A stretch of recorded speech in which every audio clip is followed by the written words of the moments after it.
All right, don't call it a comeback yet. Equity markets still continue to try and shave off some of the losses into the closing bell. I want to bring in Alan Nuckman from morning to afternoon. He is back with us.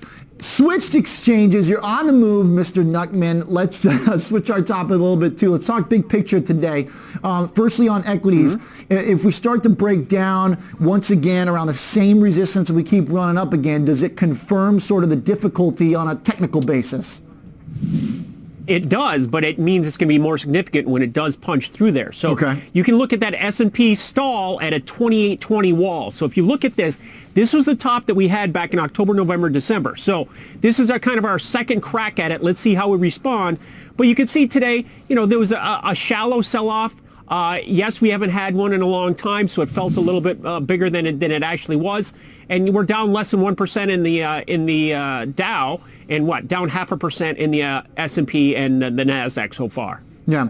All right. Now we've got equities under pressure for the most part, Alan, but oil is on the opposite end of that. Tell me what you make of this right now. Is this just speculation on what? Oil's got more to kind of retrace in its rally back? Right. I think it's still tied to the macro market. This whole thing is about global growth slowing, and you've seen crude oil respond a little bit more slowly on this comeback than the stock market. If you look at it, Friday, we made some new relative highs, almost to the $58 level. We've talked many times about how 60 to me is kind of a key target right now. That's the halfway mark of that drop from the top down to those extreme lows. So we haven't been to 60 unless we go back to November. So it's been a while. It's a bit of a stall here, but I'm still pretty confident that we're going to make another push above that.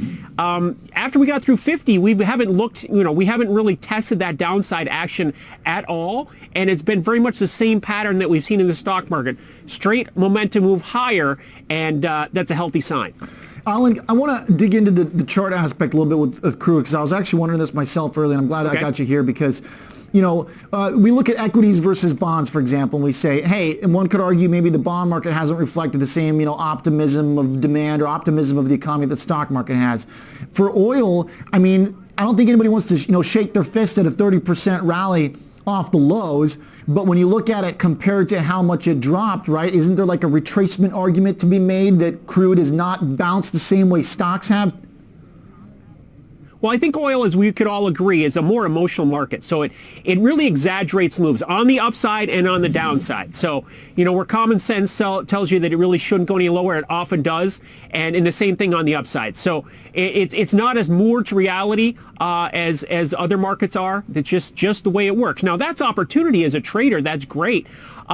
So, technically speaking, that's why I've been focused on this 60 level. That's the halfway point, the 50% retracement. I try and make it easy. I'm not going to get into the Fibonacci numbers and all these other, esoteric ideas. I just try and make it simple. Let's see if we can get back half of our losses. And once we get to that level, if it punches through there, then oftentimes you're going to see a full recovery. We talked about that in the S&P. When the S&P did that and got back half of its losses, I said long ago that it would not surprise me at all for the stock market to get back that full drop, and we've done that every time in history so far. Yeah. So I guess the next sort of follow-on question to that is as it pertains to these markets that might be linked or correlated, right? The S&P and crude kind of peaked at the same time, they kind of bottomed at the same time. I wonder if there's another argument to be made in which, let's say over the past 24 hours, 72 trading hours, that you could look at equities and say, hey, look, they kind of, flatlined a little bit, even though bond yields have kind of lessened up, right? So bond yields finally gave some back. We had a little bit of a lift in the 10-year.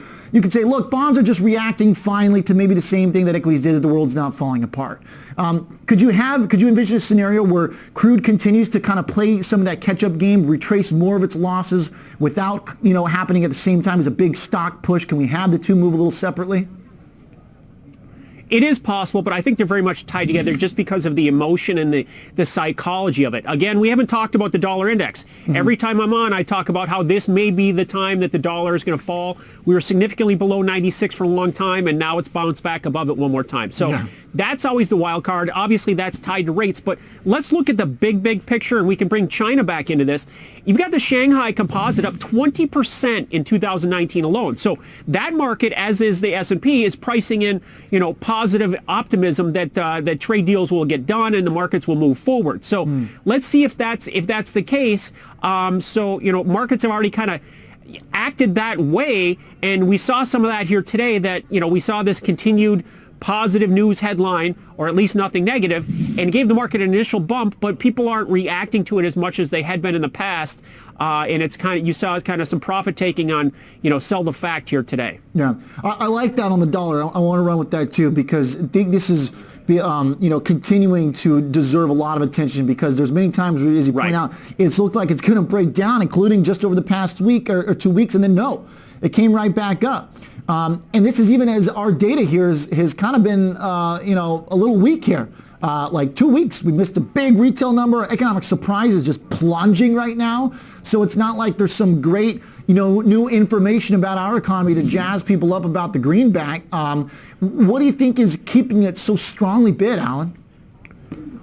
Well, that's what I wish I knew. I've been looking for the dollar to decline for a while here. We've just been in this range now for the last 3 months. Between 95 and 97, and last week it looked like it was going to head for a little bit of a downturn and a dive, which would target 93, and that would really boost a lot of markets and be very bullish. But that didn't happen just yet. So let's just let things fall out here and see where they go from here. All right, last one. We're running down the list. Gold is next, because we go from dollar, we go to gold. Many will look at a day like today and they go, hey, gold's getting slammed because the dollar is, a little bit higher. But I think we've talked about this too, Alan. I mean, gold first got this big pop to start off its rally on a day the equity market tanked in October. So how do you, as a technical guy, as a price action guy, think about gold? Is it all inverse to DXY, or is there, safety play here as well you have to consider? Well, a lot of times it's obviously dollar dependent, and it had rushed up to 1350. It had been up there at 10-month highs. 1350 is a significant resistance level on a multi-year basis, trading between 1050 and 1350. So it hit an extreme wall, and it's been straight down. Now, it's only been a few sessions since that high. That was on February 20th, so just a few days ago. But you've seen gold now below that 1300 support level. Psychologically, let's watch on a weekly basis, see where we stand. But psychologically, that's pretty destructive here. And the first time it's been below there, below 1300, I think, since November. Yeah. All right, I got two more. No, just kidding, Alan. We're done. Great stuff, Mr. Nuckman. There we go. See you tomorrow. 20 questions. Awesome. Appreciate it. Alan, always really good looking at the numbers here. Appreciate it. Alan Nuckman hitting all the big macro assets for us from Agora Financial. Of course, you're going to catch more of them on the program. But right now, let's talk with Charlie.